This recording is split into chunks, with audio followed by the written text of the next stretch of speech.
Bos, kita ini ada kawalan, Bos. Nih, buktinya ini, si abang ini. Ya kan?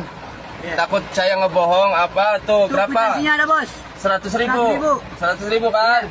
Ya udah. Nih, Bang, kita tahu beresin ya. Udah cukup itu, udah Iya. cukup.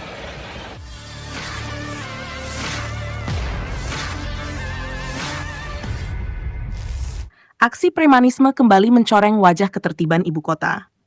Sebuah video yang beredar di media sosial memperlihatkan secara jelas momen seorang sopir truk dipalak oleh seorang pria bertopi yang diduga kuat merupakan preman jalanan. Insiden ini terjadi di Jalan Kebon Melati 1, kawasan Tanah Abang, Jakarta Pusat, pada hari Selasa, tanggal 29 bulan Juli tahun 2025, sekitar pukul 13:42 waktu Indonesia Barat.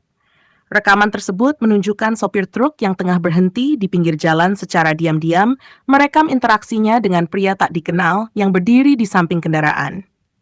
Pria tersebut terlihat santai, namun menunjukkan gestur mendesak saat meminta uang sebesar Rp100.000 dengan alasan pengawalan. Tanpa melibatkan konfrontasi fisik, sang sopir tetap berada di dalam kabin dan dengan tenang mengarahkan kamera ponsel ke arah pelaku. Video ini tampaknya sengaja direkam untuk dijadikan bukti internal perusahaan, serta dokumentasi jika diperlukan untuk laporan kepada pihak berwenang. Bos, kita ini ada kawalan, Bos. Nih, buktinya ini, si abang ini. Ya kan? Ya. Takut saya ngebohong apa tuh, berapa? Kuitansinya ada, Bos. 100.000. 100.000 kan? Ya udah. Nih, Bang, kita tahu beresin ya. Udah cukup itu, udah Iya. cukup. Udah kita aman ya. Download Tribun X sekarang. Menghadirkan lokal menjadi Indonesia.